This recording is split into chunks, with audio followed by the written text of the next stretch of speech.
안녕하십니까. 예, 반갑습니다. 예, 저는 단장님부터 하십시오. 아, 그래요? 언제도 되는데. 예, 저는 한국건설기술연구원에서 슈퍼 콘크리트 연구단 단장 그리고 슈퍼 콘크리트 연구실 책임지고 있는 김병석입니다.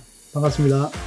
예, 저는 한국건설기술연구원 슈퍼콘크리트 연구단의 제로를 맡은 고경택입니다. 텔레비 인터뷰도 우리가 몇 번도 하고 뭐 여러 가지 해봤는데 이렇게 방송 비슷하게 유튜브에 자연스럽게 촬영하는 건 처음이라서 좀 어색하죠? 어색합니다. 한번 잘해봅시다. 우리 이거 슈퍼 콘크리트라는 재료가 어떤 건지 다들 궁금하실 것 같아요. 그러니까 슈퍼 콘크리트 재료에 대해서 한번 설명을 좀 하는 게 좋겠습니다. 일단은 콘크리트라는 게 항상 공국이 있거든요. 그 공국을 메꿔줘서 공국을 거의 없게 하는 콘크리트예요. 그래서 조직이 상당히 치밀하고요. 그다음은 강도가 이제 일반 콘크리트에 비해서 한 5배 정도 강하고, 이제 내구 수명도 이제 일반 콘크리트는 한 50년인데 저희들은 한 200년 정도 되고요. 일반 콘크리트는 이게 물처럼 흐르지 않죠, 그죠? 네, 그래서 막 다짐을 해야 되고 막 이렇죠. 네, 진동을 네. 줘서. 그래서 이제 슈퍼 콘크리트는 물처럼 흐르기 때문에 물이 이렇게 들어갈 수 있듯이 뭐 울릉도 그 힐링 플레이스 호텔 같은 데도 할 수 있지만 형상이 아주 복잡한 이런 데도 다 할 수 있고요. 두께가 뭐 굉장히 얇아도 다 타설할 수 있는 특징이 있는데, 이제 중요한 것이 이렇게 강도가 세기 때문에 또 우리가 구조물을 만들면 구조물 무게를 확 줄일 수가 있어요. 그러니까 예를 들어서 콘크리트 두께를 아까 울릉도 같은 경우도 30cm 이상 35cm 해야 되는 걸 12cm로 하잖아요. 교량도 마찬가지로 무게를 줄이니까 앞으로 그 현대 사회에서 이제 구조물들은 막 좀 지저분하게 막 비비면서 막 타설하고 이런 것보다는 프리캐스트 미리 이렇게 딱 만들어서 현장에 들고 가서 조립하고 이런 것들이 토목이나 건축에 많이 쓰일 텐데, 무게가 가벼우면은 작은 장비로 크레인 용량도 작아도 되고, 그리고 트럭에 많이 싣고 가서 운반하고, 우리가 건물 같은 것도 그렇지만 도시 국가교 같은 거 할 때도 무게가 많이 나가면은 공사하기 힘들잖아요. 크레인도 크게 들어가야 되고. 그래서 가벼운 무게로 급속 시공할 수 있다. 그러면서 수명도 올라간다. 이런 것이 큰 특징 중에 하나라고 볼 수 있죠. 네. 네, 잡지에 실린 건데요.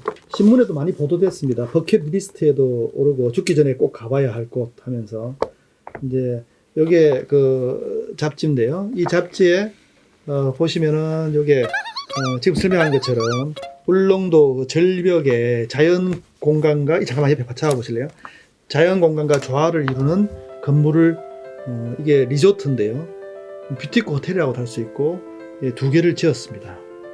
이름 이거 코스모스 우주라는 이제 의미죠. 이것은 테르 지구라는 의미입니다.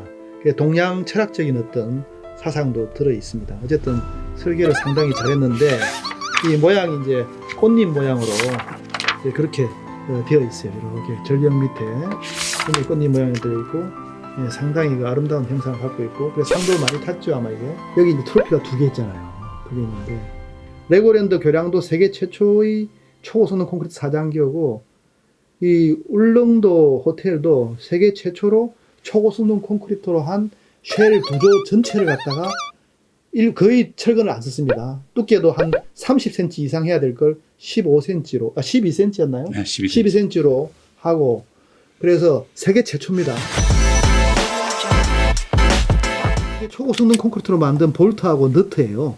그래서 우리가 처음에 왜 이래 좀 이래 뭐 하는데 이게 초고성능 콘크리트 만드니까 의미가 있고, 이게 실제로 쓸 수 있는 볼트예요. 자기들이 정성껏 몰드를 뜨고 이렇게 만들었더라고요.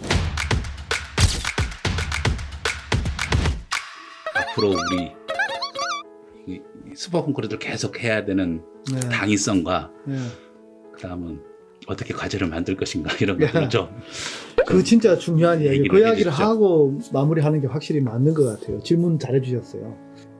반드시 후속 과제를 만들어서 이 연구진들이, 이게 연구진들이라는 게 우리 건설기술연구원만이 아니잖아요. 같이 하던 많은 분들이 있어요. 민간기업도 있고 대학도 있고, 이 팀들이 지금 우리가 일부 구조물, 일부 기준 가지고 했는데 이것을 다른 시설물로 가고 교량을 교체한다든지 또는 다른 공장이라든지 축사를 짓는다든지 다양한 곳에 할 수 있는데, 그 기술들을 개발하는 일을 반드시 해야 되겠다 한 것하고, 우리가 사실은 기준을 많이 만들었지만 그 기준이 일반적인 기준이 아니고 우리 기술에 맞는 슈퍼 콘크리트 기술인데, 이걸 세계적으로 가려면 ISO에 관련 기준을 만드는 것이 굉장히 중요하잖아요.